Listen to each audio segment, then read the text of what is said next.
This video is to talk to you about when we use used to or would for talking about things that we did in the past.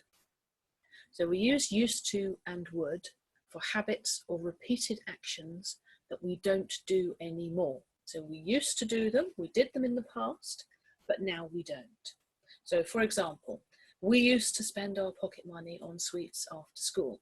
So I would go to school when I was a child. I went to school with my friends, and on the way home from school, we went to a shop almost every day and we bought sweets. Okay, we used to spend our pocket money on sweets after school. I don't do it anymore. I'm an adult and I don't have pocket money and I don't go to school. So it's stopped. This has stopped. I'm not a child. I don't get pocket money, so I no longer spend my pocket money on sweets after school. My friend, Stan, when we were a child, he would eat them all on the way home. Again, every day we went to the shop, we bought sweets, and Stan ate them all before he got home.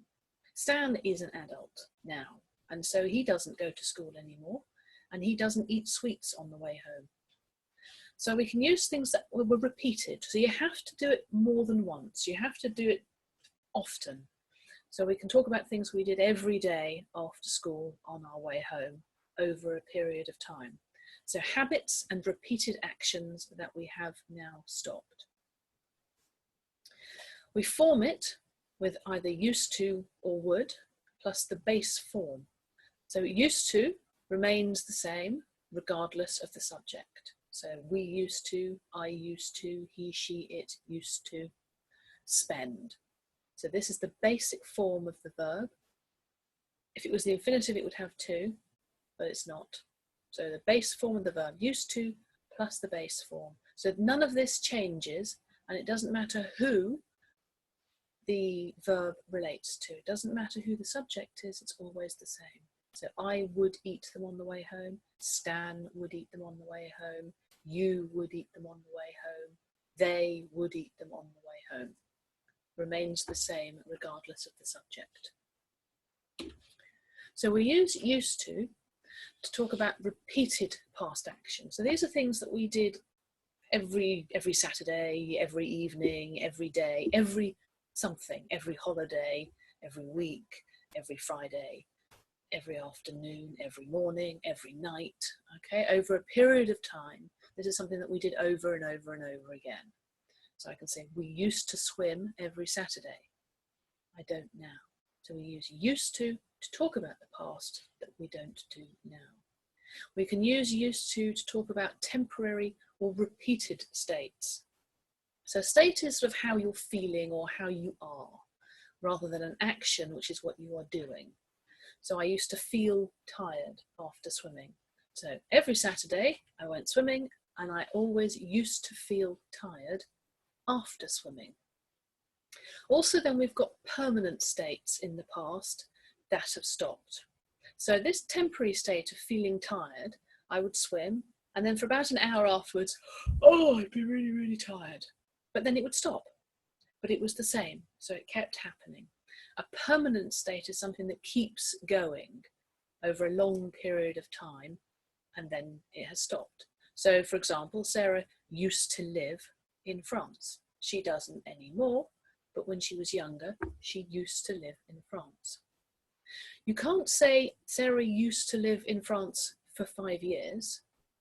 As soon as you give that specific information about the time, you have to use the past simple. So Sarah lived in France for 5 years, not Sarah used to live in France for 5 years.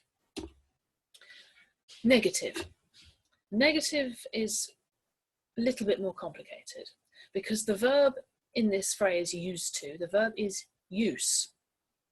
And so because we're making it negative, we need to have an auxiliary, do, in the past, because we're talking about the past.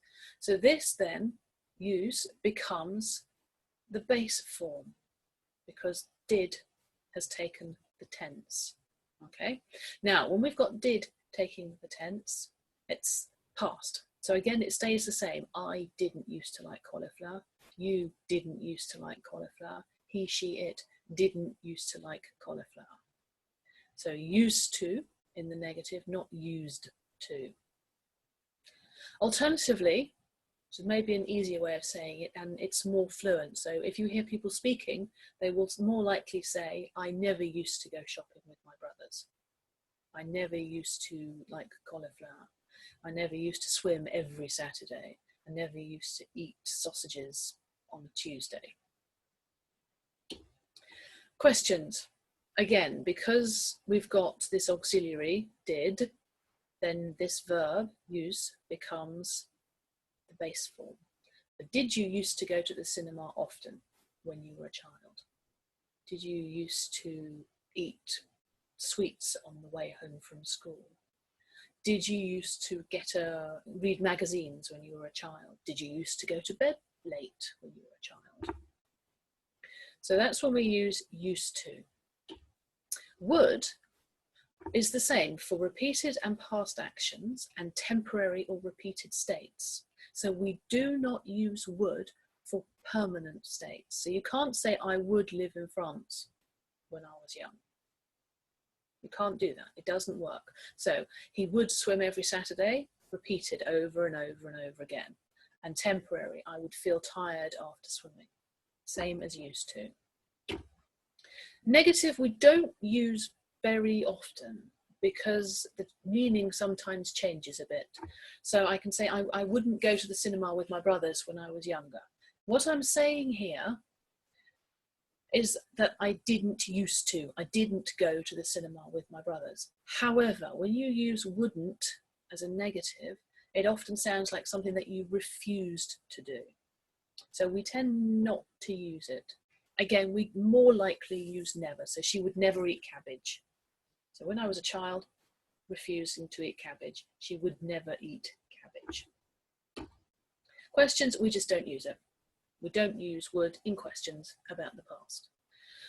So basically, used to and would makes your speaking about the past, about past repeated actions or habits that you used to do but don't anymore. It makes your speaking more interesting. I wouldn't use it all the time. I don't think that's a good idea. But basically, whenever you use used to or would, you could also use the past simple. So maybe when you're by writing or when you're speaking, if you just chuck in the odd used to or would, it would make it sound much more interesting.